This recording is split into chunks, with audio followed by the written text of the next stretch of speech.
Hey, what's up? Welcome to my YouTube channel. In today's video, we're going to be talking about how to know when you're ready to go out on your own. Maybe that means going rental or opening a salon suite. So stay tuned.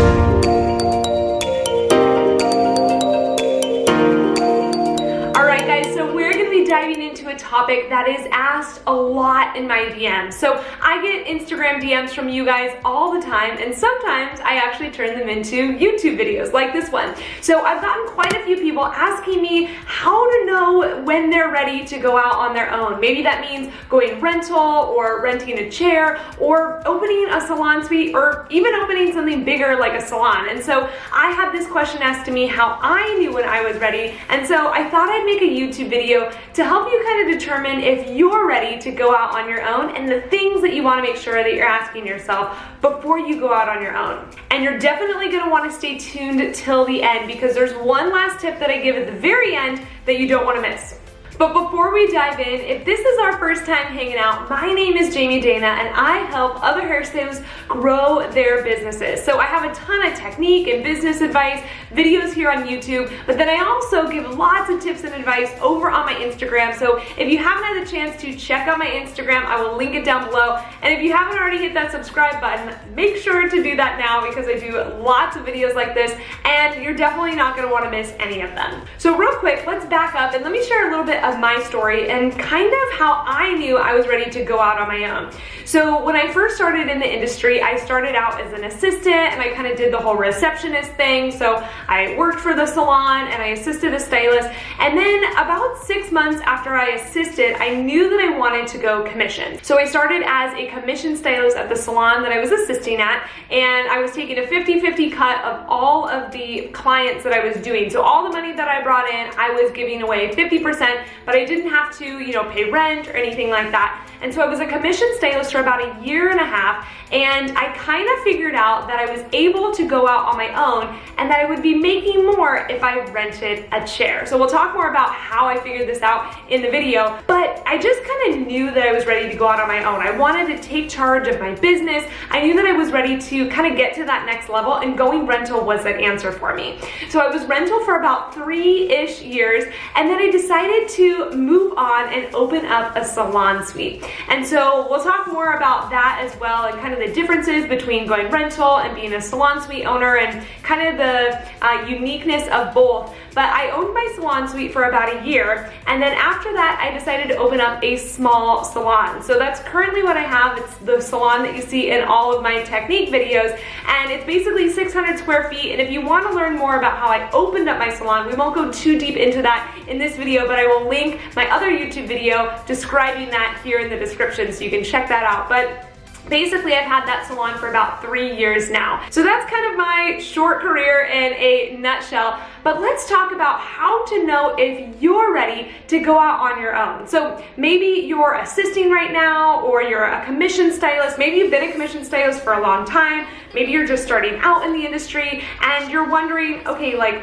when is that opportune moment where I'm ready to go out on my own? How do I know? And I think a lot of times it can be really scary to go out on your own. And so I wanted to make this YouTube video just kind of breaking down even things like the math of how I figured out if I was ready to go out on my own, because the last thing you want to do is go out on your own and realize that maybe you weren't quite ready yet. So this video is really going to help you figure that out and give you a little bit more confidence on going out on your own. So like I mentioned at the beginning of this video, we're talking about going out on your own, meaning renting a chair, going rental at a salon, or renting something like a salon suite. Now, I know that there are stylists out there who have gone from commission and opened a salon, or they've skipped a lot of these steps in between, but specifically for this video, we're gonna be focusing on chair rental and salon suites. So I'm gonna be asking you guys some questions to ask yourself on whether or not you are ready to go out on your own. And the first question is, are you booked consistently? So that's definitely something that you want to make sure that you have a consistent clientele, that your books are consistently pretty full. Now they don't need to be booked out for months. They don't need to be crazy full. We'll talk more about how to figure out exactly how full you need your books to be. But you want to make sure that you have a consistent clientele, meaning that you're not just getting like a bunch of new clients and people aren't coming back. You want to make sure that you're retaining your clients, because that's really important, and that really kind of helps determine whether or not you have a healthy clientele or whether you're still in like the growing phases of your clientele. So book consistently might look like consistently every week you have the same amount of clients. Maybe some weeks you have a little bit more or a little bit less, but overall your books are pretty consistent.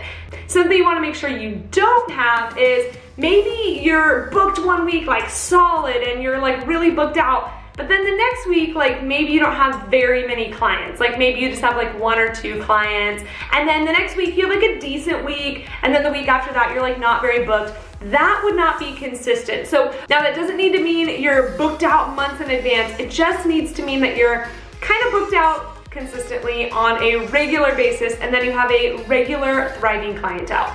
All right, the second question that I want you to ask yourself is, do I know my expenses? So when you go out on your own, there's gonna be a lot more expenses and some that you don't even think about. So obviously color is one of them, foils is another one, you know, all the little things. And so what I want you to do is I want you to get a notebook like this one. This is exactly what I did. I got a notebook, and every client that came in, I would write down how much color I used on them, whether it was 4 ounces, 2 ounces of developer, whatever the case might be, 1 scoop of lightener, you know, a certain amount of foils. I would write all of those things down so that I kind of had a good idea how much color and product I was using on my clients every single day. Because one of the worst things that I see stylists when they go rental is they just account for their rent or, you know, their space rent, but they don't think about their color expenses, which can really add up. And especially if you have clients that have really thick hair or you're doing a lot of gray touch-up services, those kind of services cost a lot more for color. So I want you to kind of get familiar with the color lines that you're using, how much it costs per ounce, you know, how much you're actually using on your clients. So just getting a book like this, writing down your client's name, writing down how much color you used on them, and then kind of totaling it up at the end of the week will give you a really good idea of how much color and how much your product expenses might be. And if you're unsure how much your color costs, you could go to a store like Cosmoprop or Salon Centric, your local beauty supply store where you get your color at, and typically they'll be able to, you know, have a bottle, and that bottle maybe has, for instance, Redken Shades EQ that has 2 ounces in there. It costs about $6. So if you use 1 ounce, that's about $3, and you can kind of do the math there. So if you don't necessarily like order the color yourself, that's going to be a good place to start, or you could ask your salon owner if they're willing to help you out with that information. All right, so question number 3 is, do you know how much you're actually making? So I want you to calculate how much you're actually making from your clients. So again, in this little notebook, you're going to write down your client's name, maybe the service you're doing, how much that color is, and how much you're charging for that service. So it just kind of gives you an idea of weekly how much you're making. And maybe sometimes your booking service might have all this information for you. I didn't have that. I just literally wrote it down in a notebook, so it doesn't need to be technical, but writing everything down. And so for instance, let's say I had, we'll name her Sue Johnson was my client, and she came in for a all over color and a cut. Maybe I charged $150 for that, and it cost me $10 in color. So I would take that $150, I would minus out the $10 in color, and then for me, I would take that and divide it by my commission. So I knew exactly how much I was making, but for rent, you're gonna wanna know exactly how much you're making. So that's why it's really important to keep track of that stuff, especially if you don't have a booking system that's doing it for you. Just a simple notebook can make it really easy. So the reason why this is so important is because you need to know how much you're making on a weekly basis to make sure if you're ready to go rental or not. So we'll talk about chair rental here first. Obviously a salon suite's gonna have a lot more expenses, and we'll talk about those in just a second. But let's say your weekly rent for your chair might be $300 a week. And again, these are all just like random figures, kind of rounding it up. Yours might be less, yours might be more, but let's just say $300. So you take that, and then maybe every week you're finding that your color expenses are about $50 a week. So you take your $300 plus $50, that would equal about $350 as your weekly total expenses. Now what you're gonna wanna do is you're gonna wanna add up all of those service totals, and you're gonna wanna see, okay, how much did I actually make this week? And again, if you're rental, you're making all of that money, but you have to pay back your rent, right? So you wanna make sure that you're making at least double from what you had for your expenses. So let's say again, your expenses were $350, you'd wanna make sure that you're making at least $700 to cover your rent and expenses and break even, right? Because typically commission is about 50-50. Obviously yours could be different. And again, all of these stats are just kind of things that are average in the industry, but yours could be 40-60, I don't really know. So figure it out based on your percentages. But for me, when I was a commission stylist, it was a 50-50 split and I didn't have to pay my color. So I knew if I charged $150 on commission, I would make $75. But when I went rental, I had to calculate all of those things like the color in. So I wanted to make sure that I was making at least double of what my expenses would be, and that would be like breaking even. It would be the exact same rental versus commission. But here's where it gets fun. So let's say my expenses were about $350, right? And I knew that I made $1,000 that week, okay? So 1,000 minus $350, that equals to $650. That means I would make more as a rental stylist than as a commission stylist. So what I started to do was in my notebook, I would keep track of my color expenses, I'd keep track of my services, keep track of all of the different things, and at the end of the week, I would add up how much I made on commission, based off of my numbers there, and how much I would have made if I was rental, based on all of the numbers there. And at the end of the week, if I consistently had weeks where I would have made more as a rental stylist, that's how I knew that I was ready to go rental. Now again, you want this to be consistent. Just kind of like how we talked about with your booking, you don't want it to be like one week where you make like $2,000 and then the next week you make $300.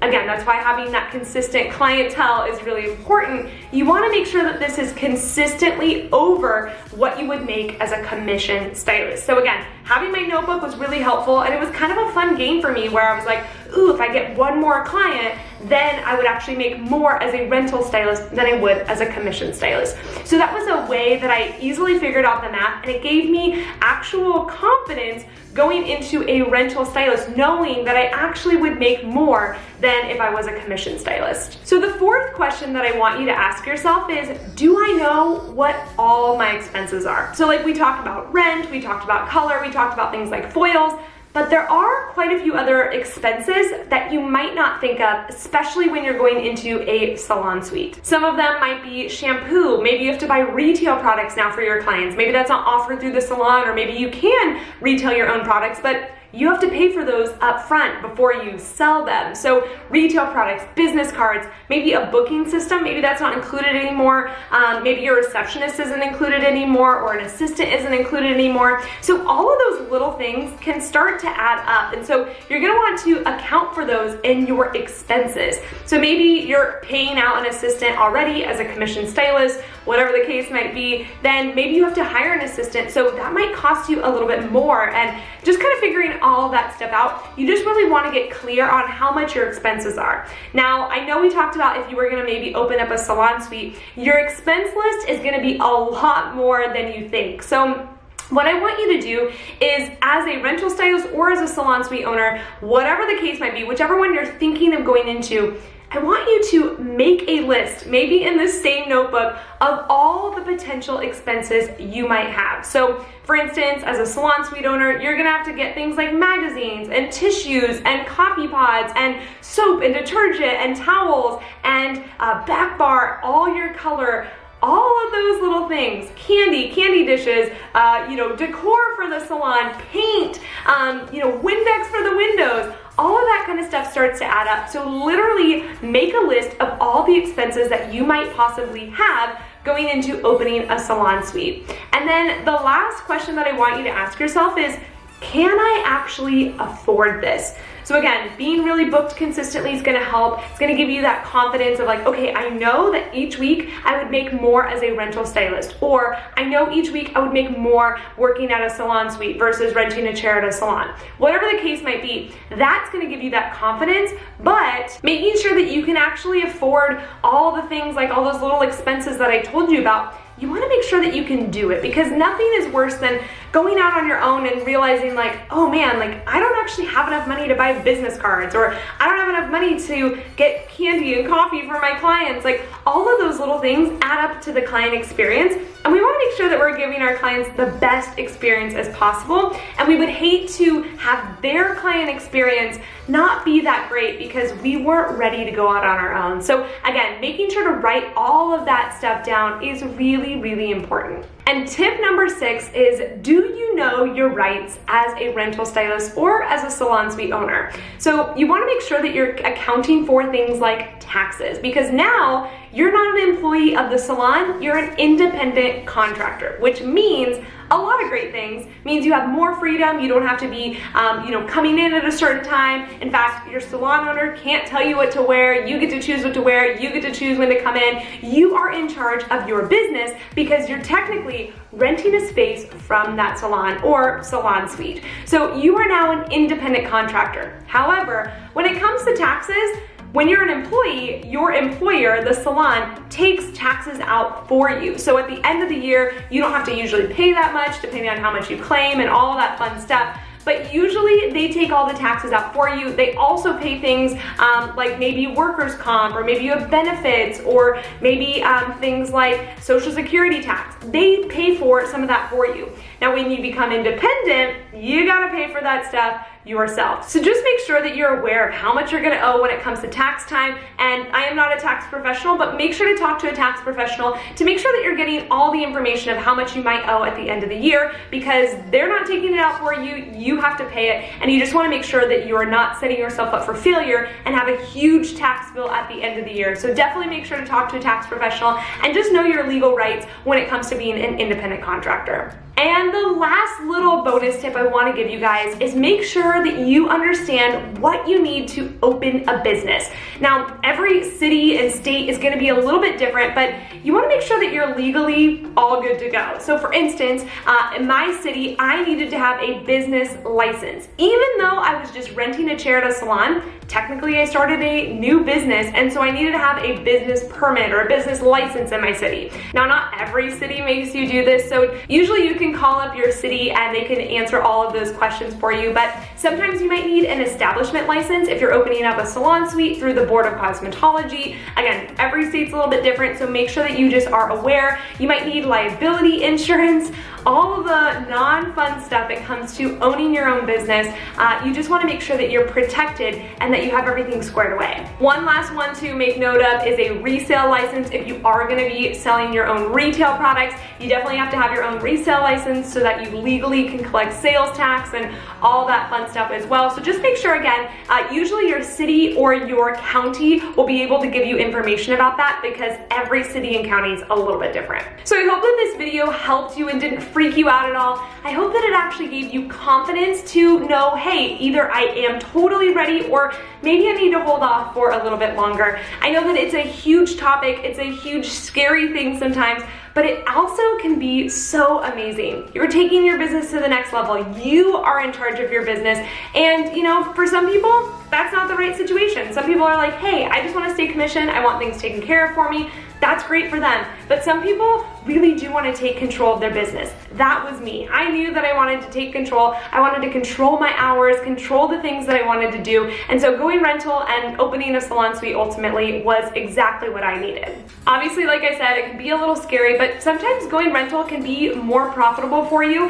And sometimes it can just be a little bit more work. So again, there's not a right or wrong answer. It's going to really depend on how you work and what you like to do. So if you don't like answering your clients' texts 24/7 and you'd rather have a receptionist do that, then maybe staying commission is better for you. But if you want to have more control freedom on what you can wear and when you can come in and all of that stuff, then maybe rental is right for you. So lots of different questions, but again, I hope this video was helpful for you. And again, if you haven't hit that subscribe button already, go ahead and do so now. I'd also love to hear in the comment box whether or not this video is helpful for you. And if you're considering going rental or opening a salon suite, please let me know in the comments because I want to cheer you on. And as always, if you haven't already come over to Instagram and said hello, please send me a DM, even screenshot this and share it in your stories. Tag me, let me know that you're watching. I love seeing everybody who's watching along and watching all of these. And so please come say hi in a DM and I'd love to be able to chat with you. As always, thank you so much for taking the time to watch this video and I'll see you guys next time. Sure. Okay. And it's gonna make sure, stay tuned. Okay. Be now amazing. Wow, not talk today. Instagram, oh my gosh. But if this was our first time, okay. Oh my gosh, I literally do not know what I'm saying. But it was, so I'm gonna be giving you independent, oh shoot, you know what? Frick, go back.